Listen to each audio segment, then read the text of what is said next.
Welcome to this special edition of the Neurodiversity Voices podcast. Today we're featuring a fellow podcast that we think you will love. It's called Tell Us, a Neurodiversity Conversation. Tell Us is a youth-led podcast hosted by Eris, an autistic teen passionate about mental health. Through personal stories and expert insights, it explores the challenges, strengths, and identities of neurodivergent individuals. And we believe it aligns beautifully with the values and conversations we share here. Here's a segment from one of their latest episodes called Diversity in Neurodiversity: Why Race, Culture, and Language Matter. Be sure to check them out and subscribe if you enjoy what you hear. Asian, South Asian, and Indigenous communities also face their own unique barriers. Many immigrant families struggle with medical mistrust, language barriers, and cultural stigma around disability. Some cultures, for instance, associate diagnosis with family shame or the fear of being pathologized or institutionalized. As a result, many neurodivergent BIPOC youth mask deeply, internalizing their pain rather than risk disability.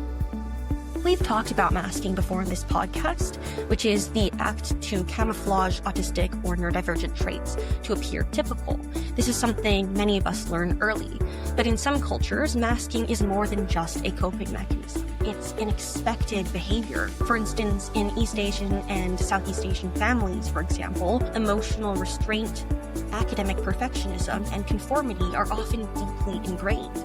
A child who internalizes their distress, scripts social interactions, and never causes trouble might be praised rather than recognized as having autistic traits. And mental health stigma adds another layer to that, where diagnosis is often seen as shameful, unnecessary, or even dangerous to the family's image. For many immigrant and refugee families, interacting with the healthcare system is already intimidating. So now when we add in racism, accent discrimination, and a lack of translated materials or cultural awareness, it's no wonder that so many families fall through the cracks. But beyond that, sometimes the systems that we live in mean being neurodivergent can be dangerous. I mean to share this not to scare anyone, but because understanding the stakes here matters. That was a clip from Tell Us, a Neurodiversity Conversation. You can listen to the full episode on their feed, linked in our show notes. Now, back to our regular episode.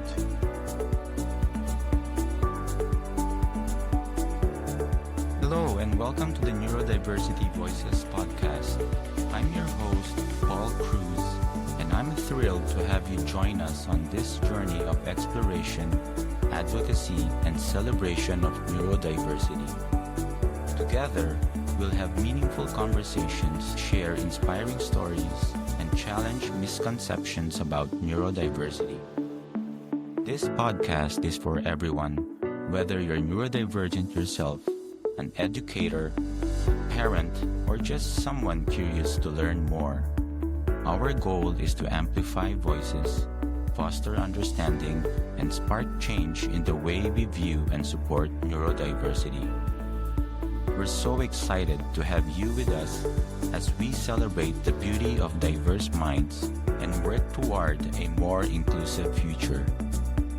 So, sit back, relax, and let's get started. Welcome to the Neurodiversity Voices podcast.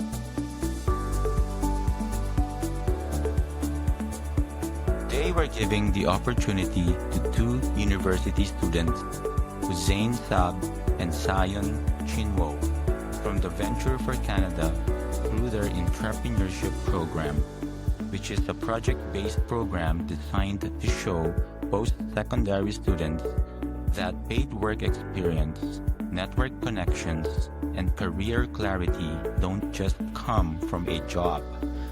They will take over our positions as hosts for this episode. They will be joined by three inspiring guests from the Neurodiversity Students Association, NDSA, at Toronto Metropolitan University, formerly Ryerson University.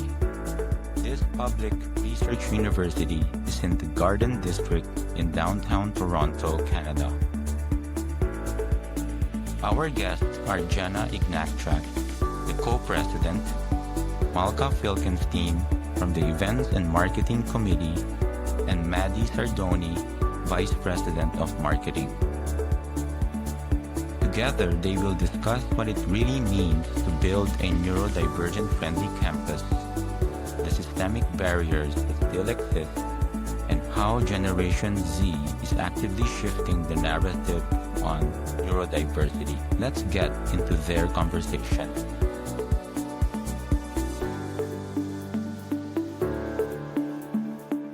Welcome to the Neurodiversity Voices podcast, where we embrace every mind and share every voice. I'm Hussein. And I'm Zion. And today we're diving into the lived experiences of neurodivergent students navigating post-secondary education. And that's right. So today's episode is all about inclusion, advocacy, and imagining a future where neurodivergent students are seen, supported, and empowered on campus.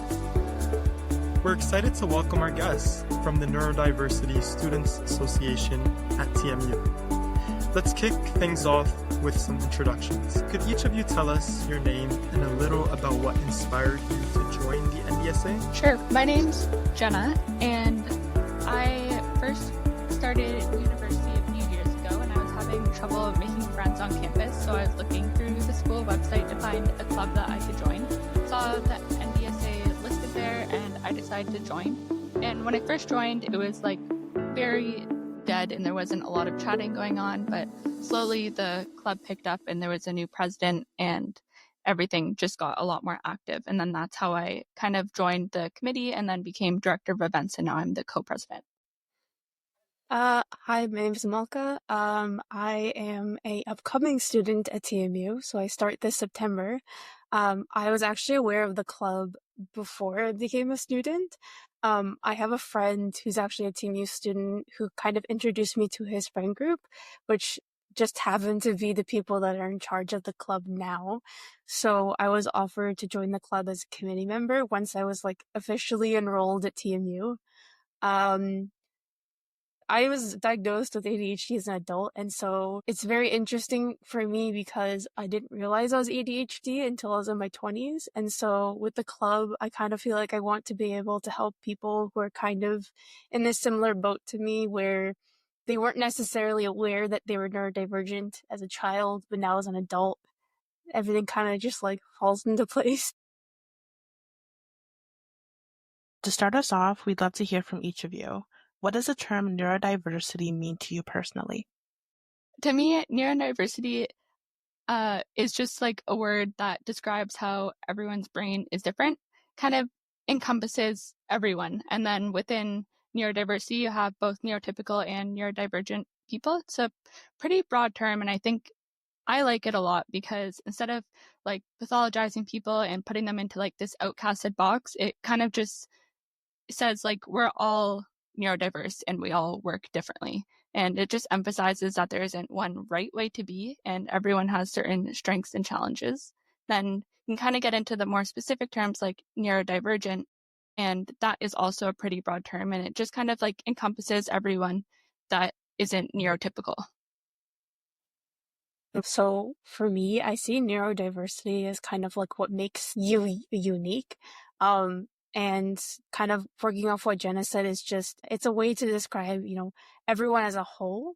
And then, within neurodiversity, there are people who are neurodivergent and then people who are neurotypical. For me, because I went so long not knowing I was neurodivergent, I always grew up thinking that was weird or there's something off with me because I had a weird thing with certain sensory things like smells or textures. But I didn't consider that I was neurodivergent. And so when I got diagnosed as an adult, you start to kind of really understand yourself better and just kind of how people around you work differently. And just because you have a sensitivity, let's say to tags on the back of your clothes, it doesn't necessarily make you weird or different. It's just part of the diversity of being human, being alive. It's just being different from everyone else, and that's fine. Let's talk about your campus life. Have you experienced moments where you felt truly understood or supported as a neurodivergent student? And what did that look like? My first year in nursing, I actually had a really amazing professor. She reached out to me and built a connection when the semester first started. So how it works at TMU specifically is that you have like an accommodation plan written by the accommodations office, and then you send it to each individual professor. And usually I never hear back from the professors. They just kind of do it on their end and they don't really like talk to me or check in with me. But she particularly always emailed me before any tests. She reminded me to register with the test center. And she just like frequently checked in and sent me emails to make sure I was getting my needs met.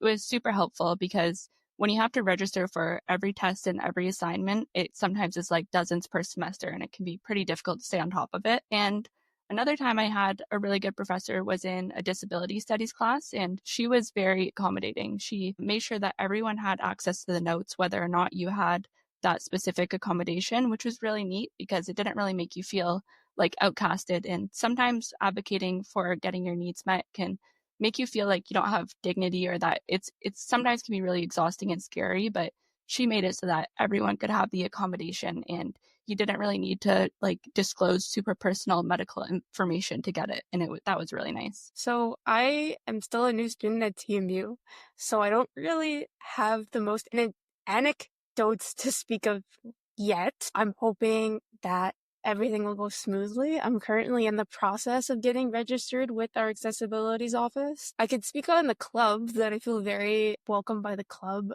When I was like freshly diagnosed with ADHD, I didn't really have a lot of people to talk to who were also neurodivergent, and it was a little isolating because I was experiencing a lot of things, especially when I, began medication for the first time.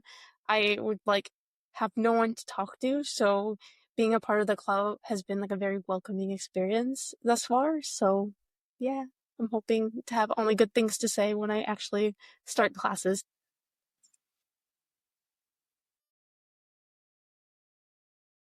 On the flip side, we do know that support isn't always there. What challenges have either of you faced, either as a neurodivergent student or as an ally, when trying to navigate the school system? Okay, I actually wrote notes for this one because I had a lot to say, but I didn't want to ramble. So for me, as someone with ADHD, it is really hard sometimes for teachers to understand I'm not paying attention because I don't care. I'm not paying attention because it is very difficult for me to stay focused at a task at hand, especially if you need to focus on multiple things at once during class. So like writing notes, but then also listening to what the teacher is saying, and then also making sure you're writing down the stuff that's needed or stuff that you don't need to know. And it's even more difficult when, especially if you're like sensitive to noises like I am, that sounds like someone sniffling from a cold or like chewing gum sounds like nails on a chalkboard to me. And so it can be very overstimulating in a classroom environment sometimes. And a lot of times professors don't necessarily understand this, or if they do, they don't really care because they kind of have this mentality of, well, you're an adult, so you'll just have to deal with it, which can be very difficult sometimes because I don't want to come off childish being like, I can't pay attention and I don't feel like trying any harder. But at the same time, the professors should also should understand that, our people with neurodivergency, our brains are wired differently. And so we respond different to different stimuli. And yeah. I agree. I'm Maddie. And personally, I have had a hard time navigating the system when it comes to getting my needs met because I am labeled as difficult due to the fact that my disability is more complex than the school wants to be. So therefore I cannot get the help needed, and therefore I've been told about just give up and quit school, to not be there because I am too much work to support, is the best way to put it. So what do you think your university is getting right, and where do they still fall short? Our university they're definitely on the right track in some ways. Like we do have a specific accommodations office set up where we have people there who they're kind of trying to make the bridge between the students and the professors, and they do mostly try to get us accommodations, but sometimes there's a large lack of education with the accommodations office. We've had a lot of students having difficulties, particularly with them because, like, for example, one student had a shutdown and the accommodations office thought that they were deaf because they had no idea how to deal with that. And they are supposed to be the one resource that is there specifically for disabled students, but it oftentimes does still fall short. And like Maddie said, a lot of times instead of advocating for us, they say it's too complex or that it would be easier just to drop out. So even though I'm a new TMU student, I went to a college previously where I was involved in kind of the accommodations related services. And I feel like a lot of schools have really, really good groundwork laid out in terms of offering accommodations. The problem is actually securing those proper accommodations and then individualizing them for every student. And then an even bigger issue is having the professors then follow through with that accommodations plan. I feel like also a lot of the people that work for the accommodations aren't as informed as I would like them to be on different disabilities and what different physical, mental disabilities look like and how it can represent itself. Like Jenna said, a student had a shutdown, which can result in someone not responding to people talking to them because they're just so stuck in that moment right there. And the fact that they thought the student was deaf because they couldn't recognize the fact that they were having a moment is very disappointing. I feel like also a lot of times the accommodations are not that great. For example, TMU note takers are supposed to be able to help students take notes. However, I've heard and have been told they're actually really bad and often underperform or just deliver nothing at the end of the day.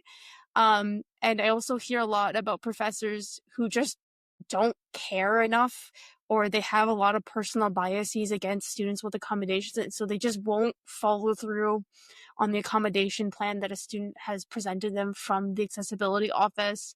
And so that's why I said, like, they have really good groundwork, like they have the proper stuff started to get stuff rolling. The problem is the follow through and the making sure that people are actually informed to work for the offices is just not there.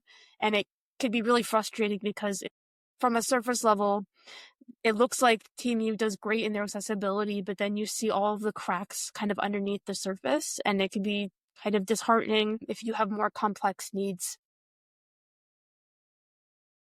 Yeah, certainly. So I love what you said, Malka, about having the foundational groundwork in post-secondary education. So if we could imagine a better future and you could redesign one part of post-secondary life to be more inclusive, what would you change first? Can I answer this question? Yeah, of course. Go ahead. Okay, well, I can't especially for active to type in this question because they're both tied together. So for me, it's the last question they asked. I agree with Malka a lot, and I agree with Jenna a lot. They said, I think the thing that I would add is they also are like, I feel like the school is not informed of disabilities. They should be, and they also don't feel like they listen to disability students at all. And another thing I think they should definitely work on going forward is trying to just maybe having facilitators who actually understand disabilities and actually knows facilitators involved, and have more people in the school to be more involved, to be more understanding disabilities. Whether that's a course to take, if that's like an extra class to take, because like I know in high school, teachers have to go to those meetings, and there's other like workshops to learn about disabilities. So I don't see why it's so different for universities to do the same when coming high schools can. That's the biggest issue I see. For myself, as I probably said prior, my disabilities so different than others, that I see people who have so much disabilities like me who are very complex. They just don't know how to help us. There are not enough resources out there where they can understand it. I've had times where I get my mom to email me because I brain can't remember who I am. I can't remember what happens to me or who I am or around me. So therefore, my mom has to email my professors, and my professors are actually mad and think I'm lazy because I wouldn't and I can't back them properly. They have mom to for me. So it's definitely rough when it comes to communication. I definitely think that's a huge problem that needs to be worked on. And so I think the best part is maybe workshops. Going to workshops, trying to bring that understanding to them. That's my take on it. I think education, like Maddie said, is super important.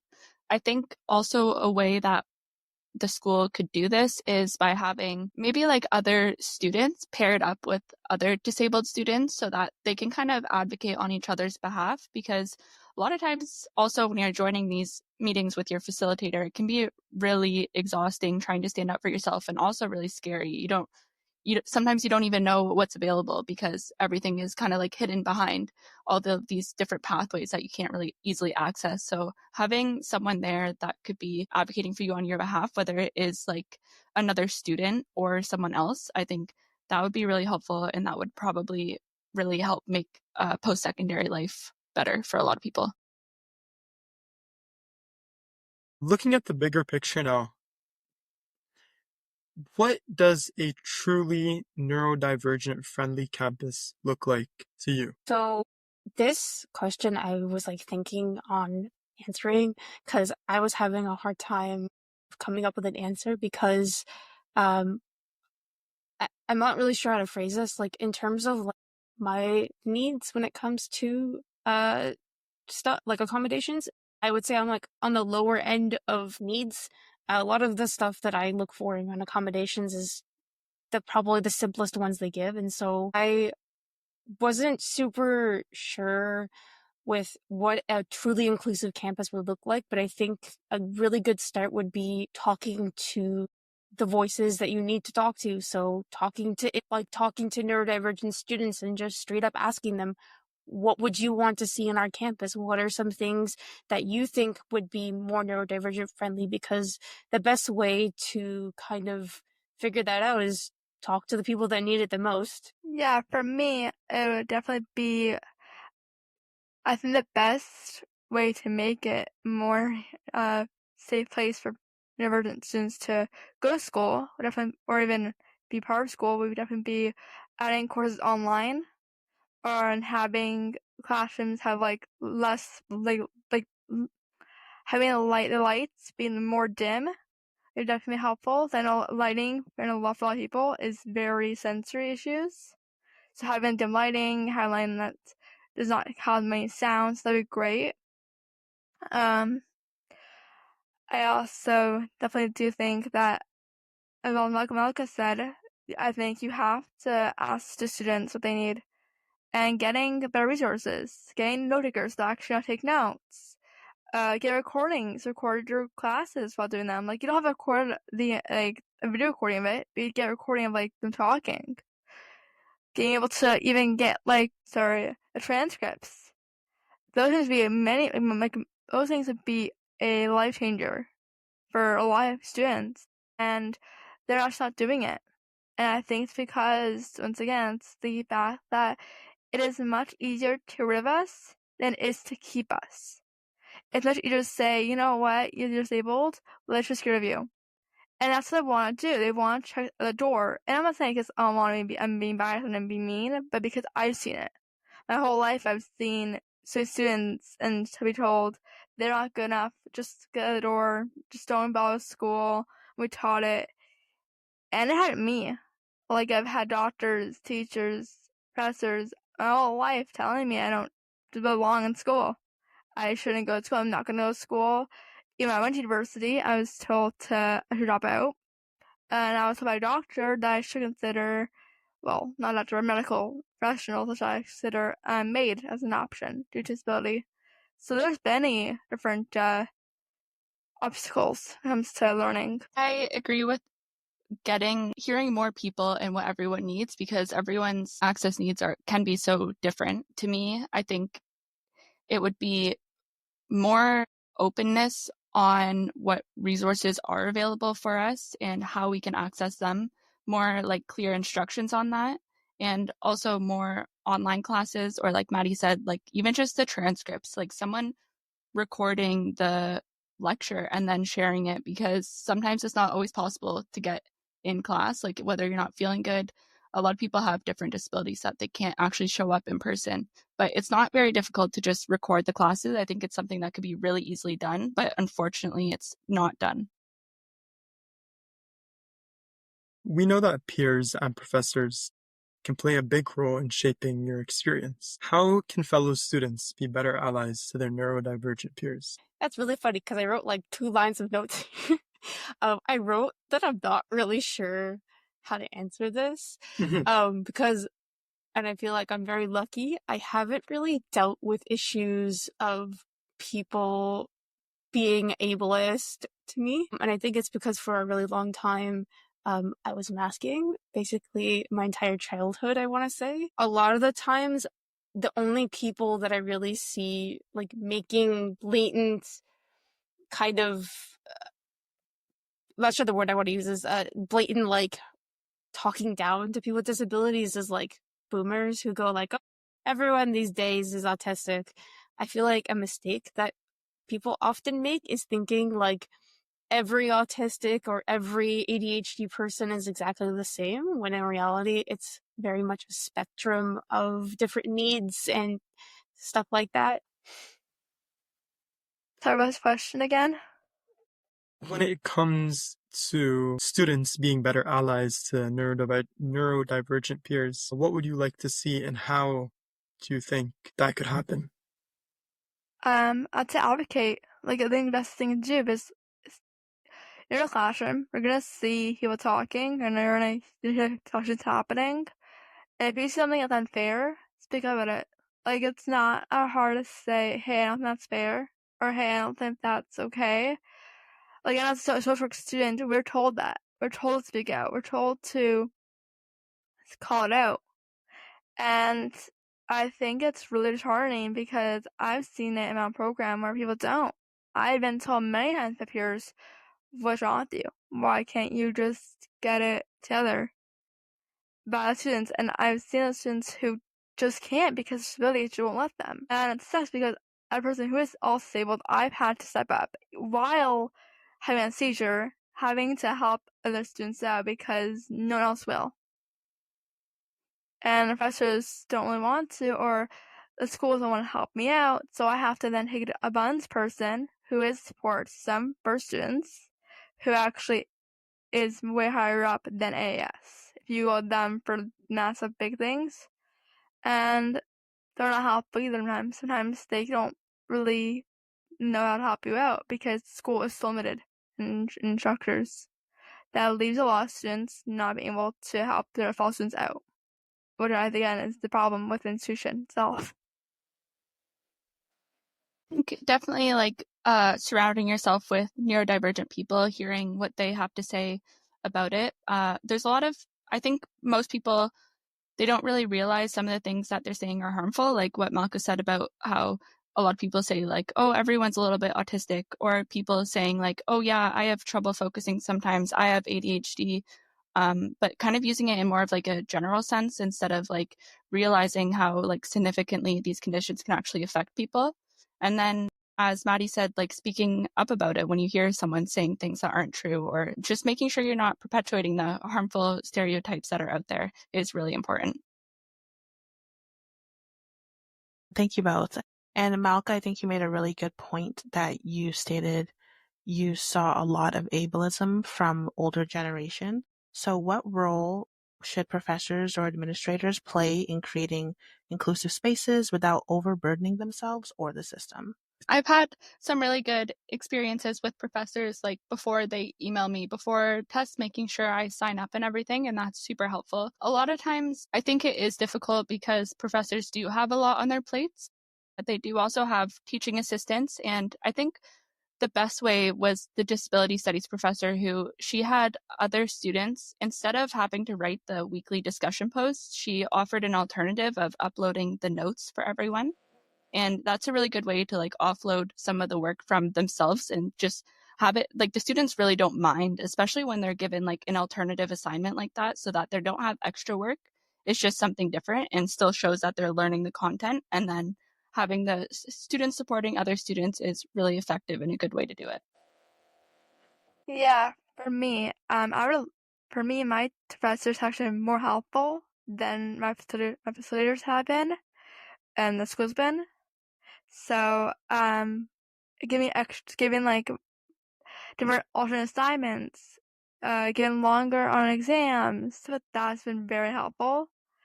For me, professor helps me out more, and like I talk to them about my study first, and then that's the best thing any student can do. And walk into school is to first like for them being in school with that, or time having a teacher, is talk to them. And it's sad to say, but you have like. I don't get the privilege of saying I'm for the AES and that's it. I have to tell them everything about my study, so time to every little detail, or else I'll be portrayed as lazy, useless, all that stuff. That remembers that you associate somebody who's disabled in a way that's or not. So I have more of the have talked to press all the time. I'll tell them my study completely. And it does suck, but it does get me the support I need from them, rather than the support I get from my facilitator. I think Jenna and Maddie covered it pretty well. I was like giving it a really good thought when you asked the question, but I personally can't really come up with anything outside of just if you want to like lessen the burden on the teachers or on I guess the institution itself, is find ways that students can support other students. So what Jenna mentioned with students sharing their notes within each other, it's really useful. When I was in college, we would always help each other with assignments. So I guess try to encourage kind of student-on-student assistance, and just kind of looking out for everyone. So quickly to add on to like I said, you can't do that though at TMU without breaking policy 60. That's the whole issue with the student help. Is limited because of policy 60 doesn't let you. To be fair, I'm not a student yet. I didn't know this. Okay, that's kind of not good. TMU, way to go. Maddie, do you want to elaborate on what Class 60 is? Yeah, so policy 60 basically says that you cannot. It's very contradictory on itself. So it says you can't share notes to those students. You can't help out projects. You can't ask clarification. You can't talk about projects at all times, at all clarification at all.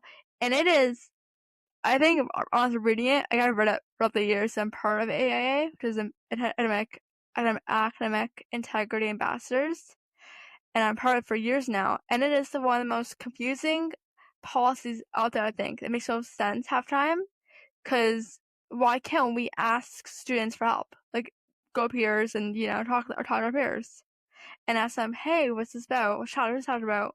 Without having a fear that we're going to get in trouble, suspended, expelled, paying a fine. Like, it's just about issues that it is terrifying. And it limits students to even talk to one another, because we're always in terror that we're going to end up in suspension, because there's not much information out there about what we can do and what we can't do without being confused. Wow. That's one issue I had with AAS and with AIA and AIO and the whole integrity office, is that we're not talking about the real issue. We're not figuring out how to make it more understandable and simpler.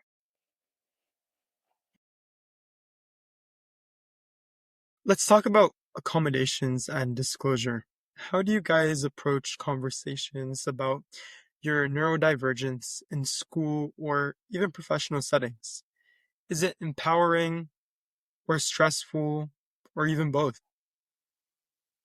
Definitely had a mix of both of those, empowering and stressful. I find it depends on the person you're talking to. For example, I had a really good employer in the past where when I disclosed it, like, they were actually happy to hear that I was going to be working with other neurodivergent people. So it was a really good thing to have the lived experience.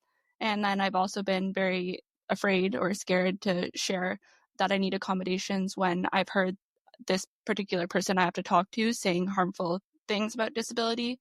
And when that's the case, it is definitely scary and stressful, but it is something usually that you have to do. And I find talking about it with like friends and family beforehand, having kind of like a script and knowing what you're going to say is really helpful. But it definitely can be a mix of both. So for me personally, I don't have an issue asking for accommodations or disclosing that I receive accommodations. I totally understand why it's stressful because I've been in that spot before where I'm like, am I going to lose my job because I ask for accommodations? But then you have to remember, thankfully we live in Canada where we have laws that don't allow employers to discriminate against you for having a disability. And if they do, it's a crime.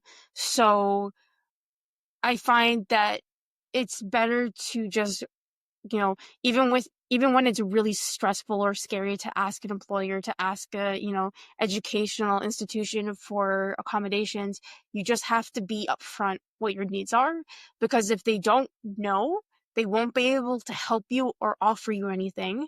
And additionally, the lack of accommodations can lead to worse academic or professional outcomes. Again, it is illegal in Canada to discriminate or deny someone from accommodations, so you have every right personally and legally to request for it. So, yeah.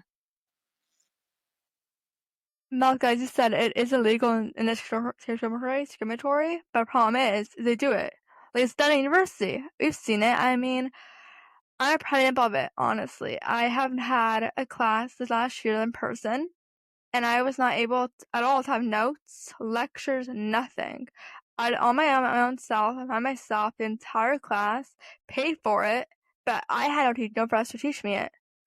And I have to fight for everything. I've had to constantly sit down and tell professors every single class, hey, this is my disability, and I have to tell them fully what my disability is. I don't get a chance to be like, oh, hi, I'm part of AAS, and that's it. I full on tell them everything that goes on with disability and actually what it is. And that sucks by itself. And as I said before, like, a job placement for that's better. Like, I've had better with job placements than I had with the school. Like, jobs, like, I went to my placements, and they were very welcoming, and they loved how I had real life experiences study and neurodivergence and all that stuff, and that way it helped me become become a better employee for them in a way. So because I knew what it was like living with somebody, and that does not go away. That is definitely complicated. It gets worse over time, and it's just difficult with the school. I can imagine, yeah. And even when it comes to exams, essays, or even participation methods, in what ways do you think current assessment methods such as those disadvantage neurodivergent students, and what alternatives would you like to see more of, or would you like to see in general?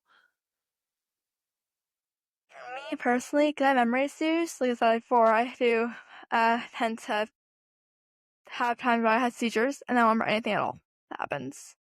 And I also have ADHD, which I think makes me, technically ADD, what's called ADD, now it's called ADHD. I don't remember things. My memory's gone. Basically, like, I don't have my memories not there. It's definitely more of a issue now than before. So I definitely have an issue taking tests by memory. Even the little memory aids give us, they're not really memory aids at all. It's just little abbreviations. Ooh, to cross proposal, make that in short answer. Like, I can't do that. It's really hard, and instead I would prefer like a take-home exam where you can do it like with your notes, or let's say a essay. I'd rather do something where I can actually show my learning through paper, something that has no memory to rely on, because memory is one of the issues that I know a lot of people struggle with, especially people with ADHD. It is very hard to have a test and not be able to remember it because your brain can't process it properly. Everyone else does. When I do tests, I tend to fidget a lot, and it can be particularly not good for online ones that are proctored because the camera is like so small and you have to be in the frame the entire time. And when I do it in person, I do have an accommodation where I get like a 5-minute break per hour or whatever, so I can like walk around. But when it's online, it always flags it, and then it sends messages to the professors, and then the professors, they don't really know what to do because it's saying that like I was cheating, but I wasn't. And it's just like a poor system. And I wish that that system was better specifically for online. And in person, I have an accommodation. You can wear headphones, but the headphones they have are really uncomfortable and you can't bring your own. So there's like, they have these accommodations in place, but they're not always very good, especially online ones. I was gonna say, so I am a chronic exam failure, and it's not because I don't know the information. I have the same issue as Maddie, where I have ADHD and I have really bad memory recall, especially when I'm under stress. I just remember in like high school, like pre-diagnosis, I would like study like my butt off before an exam, like every night, 2 weeks before the exam, I'd be studying the notes over and over and over, and I'm going into the test, like repeating the answers in my head. I open the exam paper and my mind just goes blank. Like there's just nothing there. And in my brain, I know I studied this. I should know the information. And so now suddenly the information is not coming to me anymore. And I like the idea of a take-home exam or just an alternative way to show that you have learned the information without having to sit through a 1 hour, 2 hour test or exam. I find that a lot of assessment methods are really difficult for neurodivergent students. Like inherently, they're very like a neurotypical thing, especially if it's like an open-ended question or there's trick questions. My brain doesn't process information the same way that a neurotypical person would. And so I can get very confused by trick questions or open-ended questions. And I personally, I do best when the question is just straight up like, here is the information we're looking for. What is it? I also think like putting a time limit on exams or tests can be really stressful. I mentioned that like, especially under stress, when you only have 2 hours to take this test, you start overthinking about all the questions you need to answer. And it can be really overwhelming, or you could completely shut down and just fail, which is what I did a lot in high school. So I think the best way to find an alternative is work with each student individually, and find an alternative method of how they can prove that they learned the information. And some students need frequent breaks, some students need more instruction, some need just a gentle push to answer another question, just things that aren't just plunking a student down and saying good luck and leaving them alone for 2 hours. The rule where you have to like constantly have your eyes on your paper and you can't have like wandering eyes or like whatever the term is also super difficult, especially for neurodivergent people. When I'm thinking, naturally my eyes like tend to look around at a bunch of different things, but that is like not allowed. They think you're cheating if your eyes are like moving around and looking at different things. So that's really stressful as well.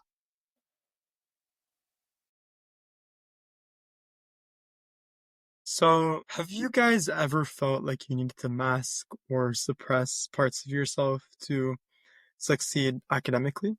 For entirety, when I was in elementary and high school, I had an IEP, and it was very obvious that I had some form of learning disability, but my parents, for whatever reason, didn't want to get me tested. So on that IEP, which I used for all of elementary and high school, it just said undiagnosed learning disability.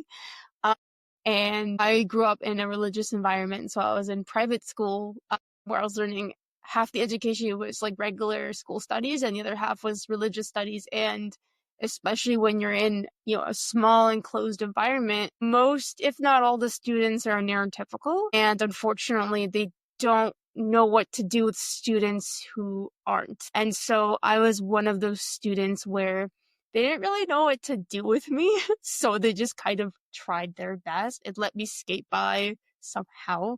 And so I learned really quickly growing up that if I just pretend to understand or just say whatever the teachers want to hear in my answers. That's good enough, because then I won't get yelled at or I won't get like told off for not passing. And it was difficult because I really struggled in that environment. I was very much like the worst student. I always got told, oh, you aren't trying hard enough, or you're not living up to your potential. And it's like, I'm trying in the environment that you've placed me in, but obviously it's not working.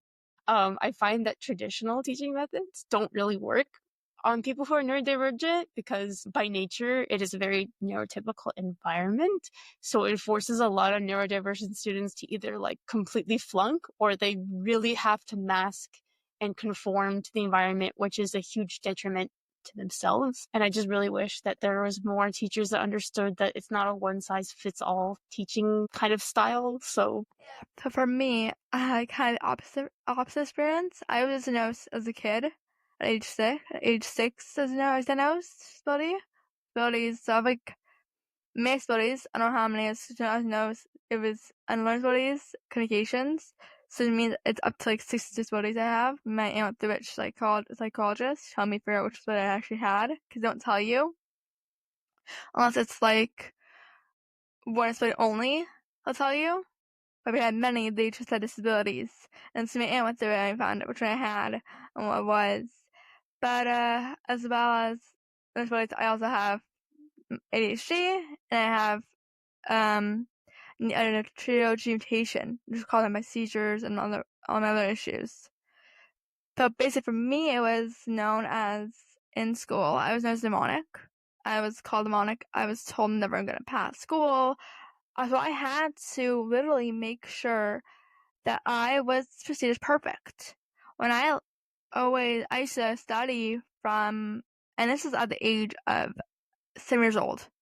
I used to study from the time I got home, 3 p.m., and until like 6 in the morning. I didn't sleep.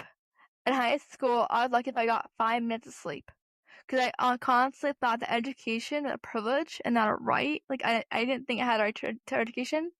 I thought it was, I'm lucky I'm in school. I'm lucky I'm in high school. I'm lucky I'm lucky I'm grade school. I had to fight for everything since the age since I was 6. If I didn't advocate myself and say, hey, I want to learn, they would have gave me answer on tests, which happened frequently. Where I was given answers, I was told an idiot, I was called these names, and I had teachers literally tell me I'm never in my life. I had a doctor told me that no matter what I did, I'm never going to get to university. And here I am, still fighting her rights, still trying to get through school. And I have to sit here, and I've seen it with my own sisters and stuff like that. I've seen it with the school system. I've seen it with high school, the grade schools. And it's still happening. But it's just so hidden that unless you're disabled yourself, or unless you really want to learn, no one else is going to notice it. No one else is going to help you back, because they don't see it. Jenna, just zooming out and from the perspective of someone who's an executive team in this club, how is Gen Z shifting the narrative around neurodiversity and changing what normal even means? That's a really cool question, and I think about that a lot as well. I think it's like the openness of our generation, and I think maybe we're a lot less judgmental than previous generations in kind of working to get rid of the mold of like what a person should be, and that people should be doing this, and instead changing it to be like people can be their authentic selves, and that's okay. And even things like this podcast, and there's a lot more organizations popping up, people sharing their lived experiences, which also encourages others to share their lived experiences and kind of creates a community of people who now can all share with one another.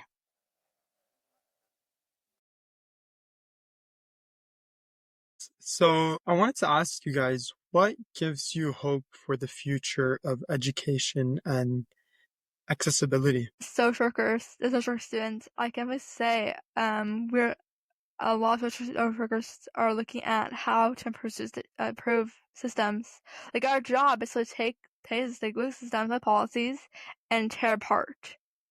We're supposed to colonize a lot of it, and that's our job, and that's what we do, and that's what I've been doing. Like I am been doing a whole life, so for me, it's not like a big thing. I'm like, oh yeah, that's something that's huge. To me, it's like, okay, hey system, look at it, look at all the policies that I did this year with the policy for first abilities, the policies for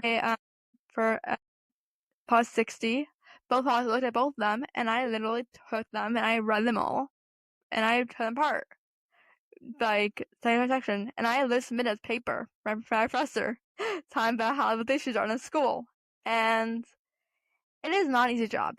I mean, that's not something that's been done in a day or a week, but the more we are able to talk about issues, and more we're able to understand what's happening and the magnitude of what is going on, the issue is just slowly going to become less of a problem if there is real change happening and if people really want it to happen. That's what it takes. It takes the fact that you have to really want to change it.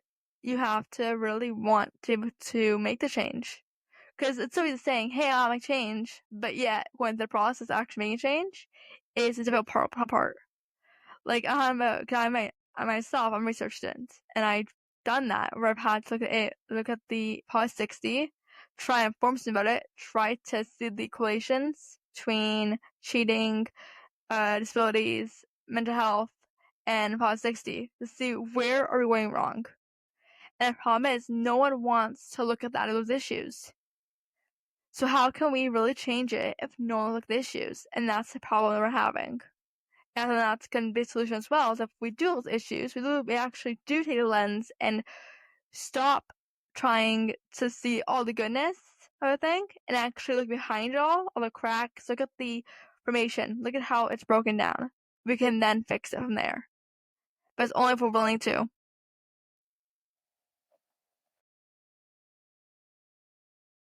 It definitely comes from a willingness to be able to change the systematic nature of the higher education system. And finally, if every university admin in the country had to hear this episode, what is one brief message that you'd want them to take away from your story? Oh, I want to say, if they could take away anything from this podcast episode, I would say it's not just about equality, it's about equity. So what I mean by that is that they need to understand that not every neurodivergent student fits into this kind of general box of neurodiversity. Very often accommodations and other things that are set up to assist students are very generic, very kind of lackluster, and they're very like one size fits all. But the problem is that not every student needs that kind of one size fits all type of mentality. They need personalized accommodation plans, and on top of that, they just kind of need things tailored to what they need rather than what the administrative thinks they need, which is why I say it's about equity, not equality, because we could all be equal, but if someone's struggling under that equality, then that's not really fair at the end of the day. So I think it's important to realize that we don't really know what we don't know.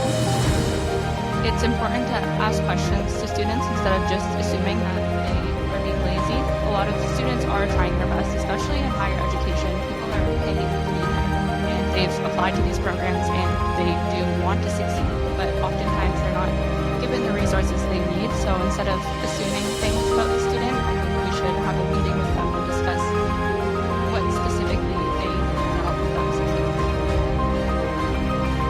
Yeah, of course, heavy emphasis on every student is trying their best. Yeah, I definitely agree with that. And Maddie, what would you like to add? Let's say it's great.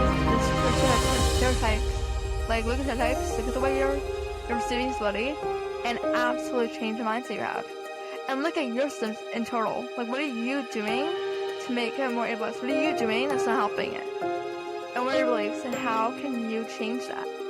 Because, again, it is complex disability. We're looking at more sports, and more health. But without that health, not sports, you're going to have more students feeling absolutely lost.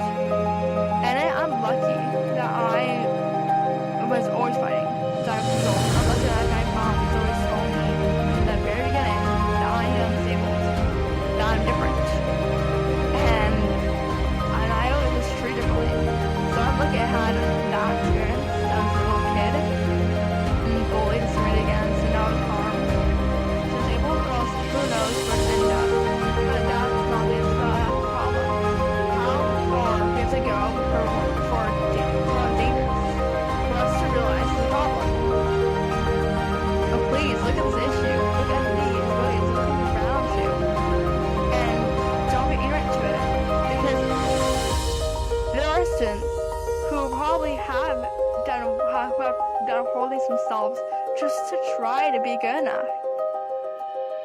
don't let they get that far.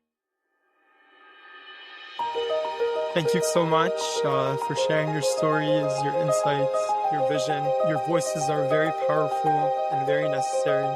And we really appreciate that you took the time to join us on this podcast. It was a very insightful experience, and I'm sure many will take a lot from it.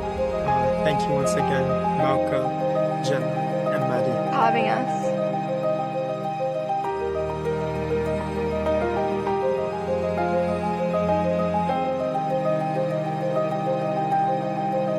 Thank you for tuning in to this powerful episode of the Neurodiversity Voices podcast.